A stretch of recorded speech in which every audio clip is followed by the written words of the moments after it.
It gives me great pleasure, who's presenting in 2 workshops because she's a miracle worker, to introduce Claire Hannratty.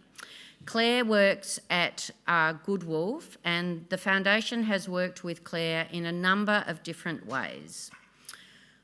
What has absolutely fundamental to our work, as I've said, are the impact and evaluation frameworks and the strategies that underpin each initiative. It's not about evaluation. It's not about an evaluation framework unless the data or the questions that you're seeking to answer are inextricably linked to the strategy. All of us have been involved in many, many evaluation reports that don't actually help us to work out what we need to do next, other than to either make arguments about funding a program or not funding a program.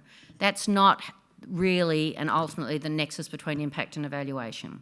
And so the Menzies Foundation has been working with Claire in a number of different guises because there is a significant skill set in clarifying a theory of change, in ensuring that it becomes the strategy that underpins the initiative, in pulling out the impact and evaluation frameworks, and absolutely then in shaping roles, accountabilities and responsibilities, and the continuing iteration of that process. And someone like Claire's got a couple of examples of just what a powerful mechanism and tool that is. Once again, not necessarily a grant that goes to your grant committee, but a deep commitment by the board to ensure rigour and impact is built into everything that you do. Over to you, Claire. Let me start by just introducing Good Wolf very briefly. We're a small advisory firm that works in the for-purpose space, working on a range of strategy and operational activities. We believe that it's really about working with you in the spaces that you need, not about just delivering some kind of random formula. I'm going to touch on that in this way. This is our story.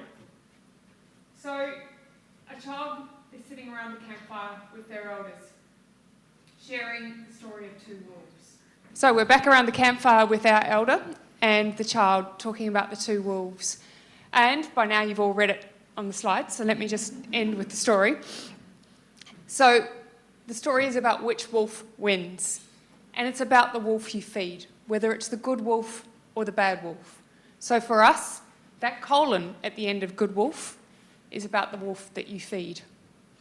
So let me then talk a little bit about theory of change. Given most of you have been involved in the process, it is a process that helps you to unpack the pathway to your objectives. And I'll talk more specifically about that. But it usually entails things like, what are your inputs? What are your activities? How are you going to get to your outcomes?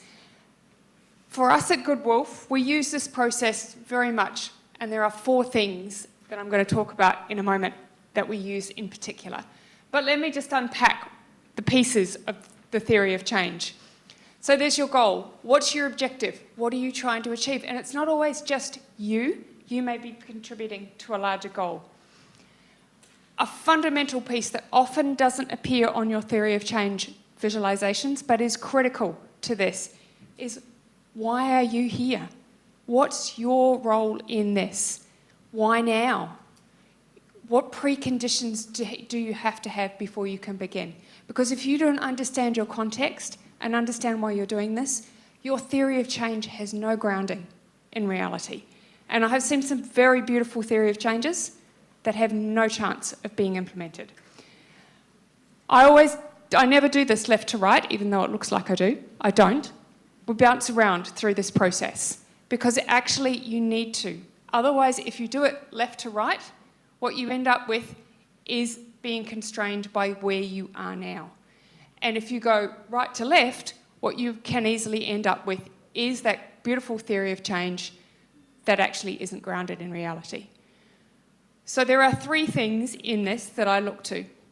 One is that I can actually articulate each of the elements. So when we talk about inputs, we use them as a noun and we talk about them being with the following resources. So what resources do we need? When we're talking about activities, strategies and interventions, I often use strategies and interventions rather than activities, because activities, you often see people end up with little words that aren't really very helpful. They don't really describe that strategy. So we use a verb there. Our outputs are things and quantities. These are two things that people get very confused by. Outputs are things. Outcomes are the changes that you want to see. And outcomes always have a dimension of change associated with them. And they always result in so that what? Which means that. So they always come under those things. And then my very favourite piece of the theory of change is that our assumptions are critical in our theory of change. They're really critical because they are a theory of change. This is how we think it works. And if we get to our assumptions and we can unpack them and we understand what they are the things that we need to measure.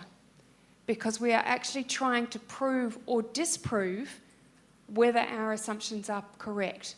So if we don't unpack our assumptions, we actually don't get to the heart of the matter. We also then don't get to the risks because we actually don't know what's hiding there behind things.